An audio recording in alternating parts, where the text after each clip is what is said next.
तुम उसी तरह तोते के रूप में भटको। नहीं नहीं, मुझे आजाद करो वरना मैं तुम्हें छोड़ूंगा नहीं। अब तुम मेरा कुछ भी नहीं बिगाड़ सकते। अब तुम जाओ यहाँ से और अब से ऐसे ही घूमो।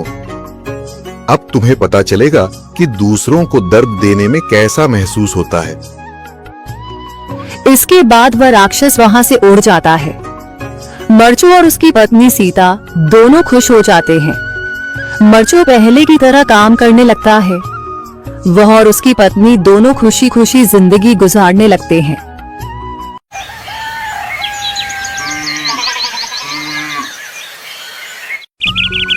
मरचू जंगल से लकड़ियां काटकर बाजार में बेचने गया, लेकिन उसे लकड़ियों के अच्छे दाम नहीं मिले।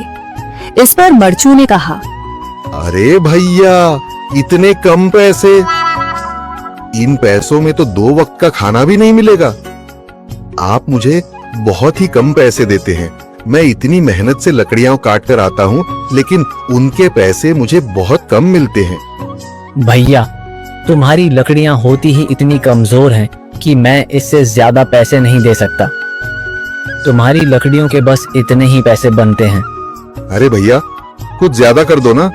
वो क्या है ना कि इन पैसों का तो कुछ भी नहीं आता। मैं अपनी जिंदगी कैसे गुजारूंगा? भैया, तुम जाकर अच्छी लकड़ियां लाओ, तभी इन लकड़ियों का अच्छा दाम मिल पाएगा, वरना इन लकड़ियों का तो यही दाम है।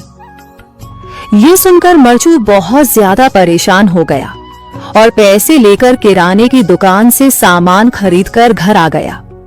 घर पहुंचते ही मरचू की पत्नी सीता ने कहा, जी, सामान ले आए आप? हाँ जी, सामान ले आया हूँ। सीता के चेहरे पर खुशी छा जाती है, लेकिन जब उसने सामान देखा, जी, इसमें तो बहुत थोड़ा सामान है। हाँ सीता, मुझे पता है कि यह सामान बहुत थोड़ा है, लेकिन मैं क्या करूं?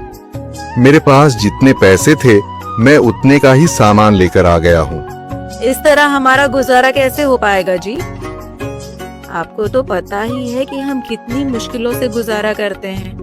हाँ हाँ, मुझे पता है, लेकिन मैं कर भी क्या सकता हूँ?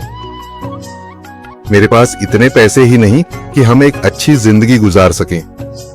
इतनी मेहनत कर रहा हूँ, लेकिन फिर भी मेहनत का फल नहीं मिल रहा। इतनी मेहनत से अच्छी लकड़ी काट कर आता हूँ, लेकिन मुनासिब दाम नहीं मिलता। मैं तो बहुत परेशान हूँ। क्या करूँ? कहाँ जाऊँ?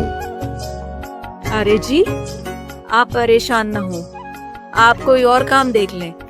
मैंने कई बार काम तलाशने की कोशिश की, पर किसी ने भी मुझे काम नहीं दिया।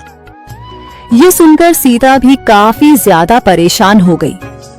मरचू से सीता की परेशानी नहीं देखी गई। उसने अपनी पत्नी सीता से कहा, मैं फिर से जंगल की ओर जा रहा हूँ। अरे जी, अभी मत जाइए ना, वैसे भी शाम हो रही है। आप कल चले जाइएगा, अभी मत जाइए। ठीक है, अगर तुम रोक रही हो तो मैं नहीं जाता। मैं कल चला जाऊंगा। इसके बाद मरचू गांव में घूमने के लिए चला गया। तभी उसे एक आदमी मिला और उसने कहा, कहाँ जा रहे हो भैया?